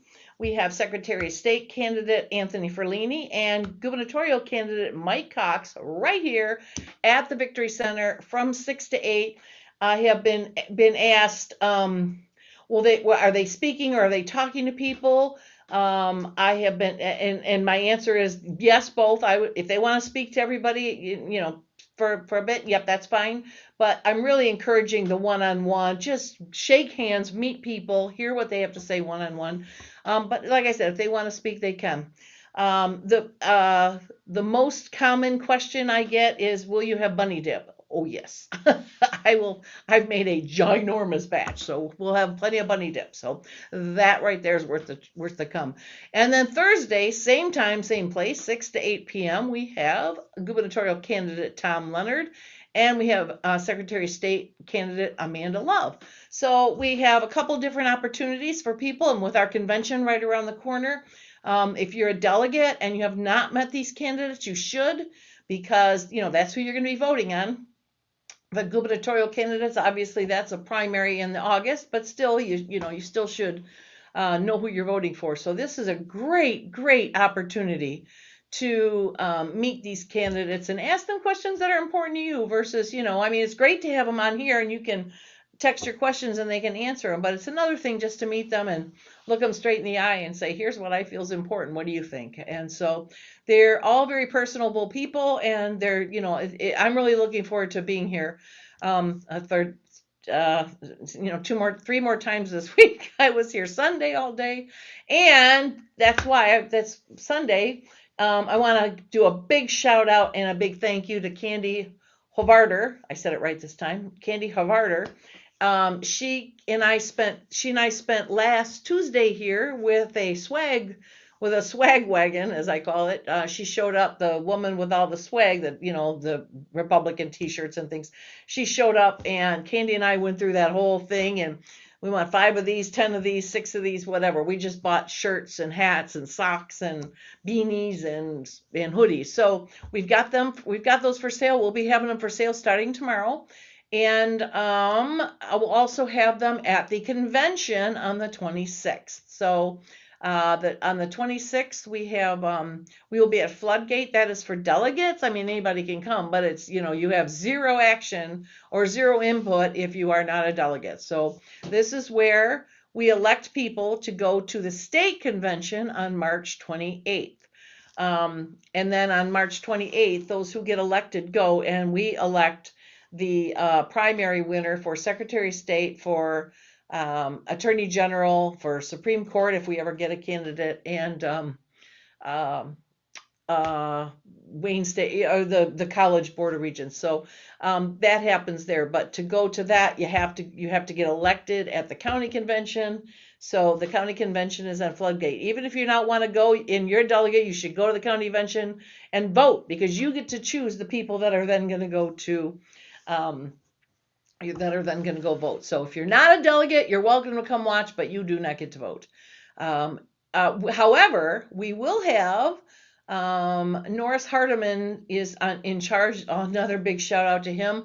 Norris Hardiman is in charge of our delegate recruitment program, and he will have people there signing people up to be delegates for the ballot in August. So if you want to be a delegate again, or if you want to be a delegate for the first time, just come, and we'll have notaries right there on the spot. You can fill out the affidavit, sign it, and we'll even turn it in for you. You don't have to go in. We'll take the whole package next day or the next couple days and drop it off at the county clerk for you. So you're not going to get a better deal than that anywhere else. So that is that. I want to also give a huge shout out to, first of all, Bill Reiber, who is the detail man of the month. He is absolutely making sure every box is checked, every I is dotted, and every T is crossed as it pertains to this upcoming convention. He is, on top of everything. Paul Paul Funk is stepped in. We have a brand new secretary, Rochelle Huntsman, and who is doing a great job as secretary, but she knows nothing about the convention, and it's a big job for the secretary. So Paul has graciously agreed. He's done it before, the secretary role, so he's graciously stepping up to sit by her and to kind of walk her through and guide her through, and guide really Bill through too, some of the stuff he knows, and me. Even though I've been and I've done conventions before, you forget things. You only do them every so often. So, so Paul's been a big help there. So I want to give a shout out to Rochelle and Paul and Bill for, kind of taking that on. Lots of Joni, I want a big shout out to Joni, who is finding the volunteers, the many volunteers. Joni, if you got an extra volunteer, we could, I know you were doing well with volunteers. You got an extra one. Candy's going to be working the swag table at the convention. So if you got an extra one to go help her, rather than have somebody standing around, somebody can go help her. I think that would be a fun thing to sell the shirts and the sweatshirts and things. So, so we have the 26th that we have that. So we have those two things. And what else? Oh, we are now settled on our Cinco de Mayo on May 5th. We are going to have it at the Cross W. We are going to have, thank you, Joni, appreciate that. Joni has now said that she'll find a volunteer for Candy. Thank you. So we are having our Cinco de Mayo party at the Cross W on May 5th. And it's going to be an outstanding Mexican buffet. We're going to have the award-winning Mexican chili that I make, and we're going to have the the whole spread, the tacos and the burritos and the rice and the beans and the nachos and the everything else. And thank you, Michelle Blondil, who has agreed to do the charcuterie board, the Mexican charcuterie board, who did such a fabulous one at our Reagan Day, and we have Mary Beth Patricus coming with Rochelle Huntsman this time. They are going to put on the bucket drawing for us. So if you got a gift that you can reach out to Mary Beth, or you can reach out to me. Let me go back up here and find my email. I'll post it again. Everybody should know it by heart by now. But we'll reach out to me if you have a gift, and I'll make sure Mary Beth and Rochelle get the information. So anybody has any ideas for Mexican events? I think we're going to do some sort of adult piñata, maybe little bottles of liquor and lottery tickets or something. I don't know. We'll find something in there. But if anybody has any ideas for games at our event, love to hear your ideas. So you can reach out to me or Joni. We're really striving to make this a good event. So anyway, I think that's it. Do we have anything else? Oh, I want a big shout out to Mike Staton for coming over here. God, that man is so wonderful. He comes over here every time we're going to have an event. He makes sure everything is clean and everything is orderly and everything is neat. And bless his heart for that, because I just don't have time. So he's terrific about that. So I do appreciate you, Mike. All right. Well, that is it. Thank you. And I appreciate Tyler. He's always here with me, and he's always in the corner. You never get to see him, but he's always here. He's always sitting in the corner, and he's the one that types things and runs things and goes and gets things. And when something goes wrong, he fixes things. So I appreciate him. All right. So anything else? No, I think that's it. So make sure you subscribe to the Facebook, the YouTube channel, because that'll help bring us some money. Then it doesn't cost you anything, but it helps us a lot. And also down here, if you are not a member, you should be a member. You guys all know how to get a hold of me, so reach out to me if you have any ideas or thoughts. We'll look forward to seeing you next week.